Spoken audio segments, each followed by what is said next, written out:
मेरा नाम गुंजन श्रीवास्तव है। मैं शास्त्रीय द्वितीय वर्ष तृतीय सत्रार्थ की छात्रा हूँ।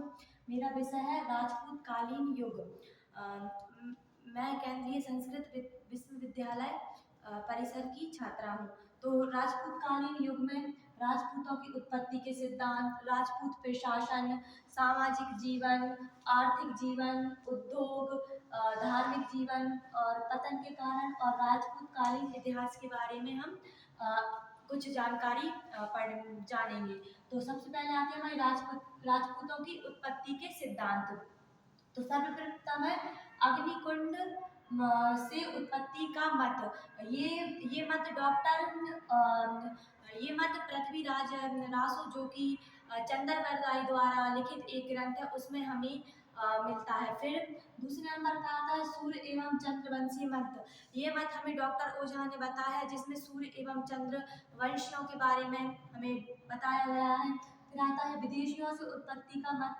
यह मत हमें कर्नल डॉट के द्वारा प्राप्त होता है, जिसमें विदेशियों द्वारा हम पर आक्रमण तथा विदेशियों की लूटपाट आदि के बारे में जानकारी हमको प्राप्त होती है। फिर आता है गुर्जरों से उत्पत्ति का मत। यह मत हमें डॉक्टर भंडारकार एवं पंडित भाग द्वारा प्राप्त होता है, जिसमें हमें गुर्जर समाज के बारे में तथा उनकी उत्पत्ति के बारे में महत्वपूर्ण जानकारी प्राप्त होती है। फिर ब्राह्मण वंशीय का उत्पत्ति का मत। यह हमें डॉक्टर जी.एन. शर्मा के द्वारा प्राप्त होता है, जिसमें ब्राह्मण वंश की उत्पत्ति तथा ब्राह्मणों की वो बस ब्राह्मण शिक्षा के लिए ही जाने जाते थे आदि विषय की जानकारी मिलती है। फिर आता है क्षत्रियों से उत्पत्ति का मत। क्षत्रियों राजपूतों को क्षत्रियों के नाम से भी जाना जाता है, जिसमें हमें क्षत्रियों का मत इसमें विशेष रूप से महत्वपूर्ण है, जिसमें क्षत्रिय रक्षा के लिए तथा प्रसिद्ध हुआ करते थे। तथा मिश्रित जातियों से उत्पत्ति का मत, जिसमें संपूर्ण जातियों की मिश्रित समाज मतलब संपूर्ण एक साथ हमें वर्णन मिलता है। उसके बाद आता है हमारा राजपूत प्रशासन। तो राजपूत प्रशासन में सर्वप्रथम आता है केंद्रीय प्रशासन, जो कि दो भागों में विभक्त था, रजत्व एवं राजस्व। रजत्व का मतलब होता है जो कि चोरी लूटपाट आदि द्वारा मतलब रुपयों को वसूल किया जाता था, और राजस्व का मतलब होता है टैक्स कर, जो हम आज के दौर पे टैक्स के रूप में जमा करते हैं। फिर आते हैं हमारे मंत्रीगण। इस समय मंत्री 13 के मुख्य मंत्री होता था, जिसको 13 भागों में विभाजित किया गया था। फिर आती है हमारी सैनिक व्यवस्था, जो कि 3 भागों में विभक्त थी, अश्व सेना, पैदल सेना और घुड़सवार सेना। तो पैदल सेना को हम पिलुपति, अश्व सेना को अश्वपति और पैदल सेना को हम पैकल अधिकारी कहते थे। उसके बाद आती है हमारी सैनिक प्रांतीय प्रशासन।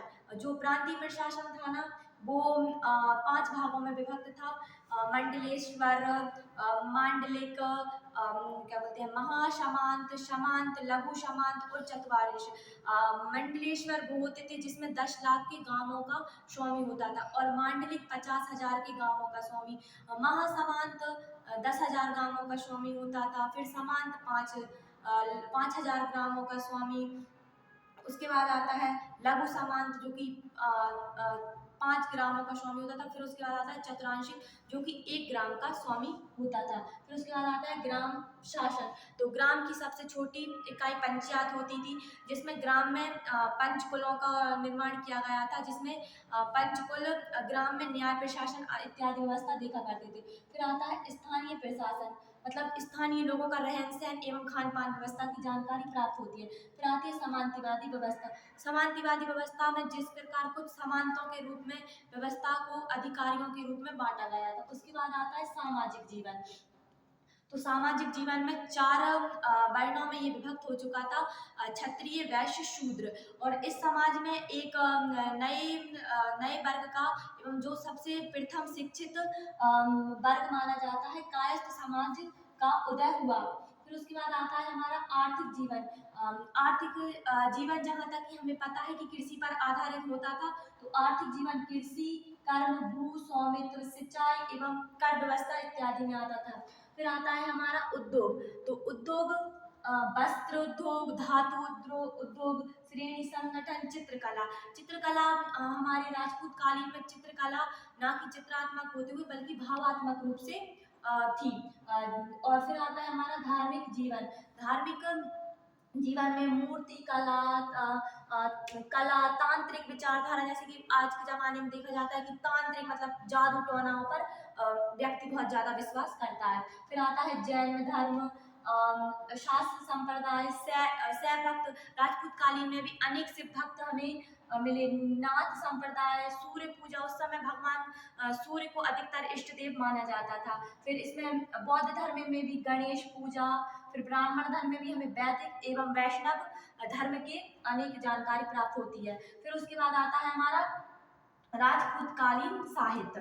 राजपूतकालीन साहित्य में अनेक कवि एवं लेखक हमें प्राप्त होते हैं, जिनमें से हमारे पदगुप्त, जिन्होंने नव संहिता चरित्र की रचना की थी। फिर उसके बाद आते हैं धनंजय, जिसने 10 रूपक नामक एक ग्रंथ की रचना की थी।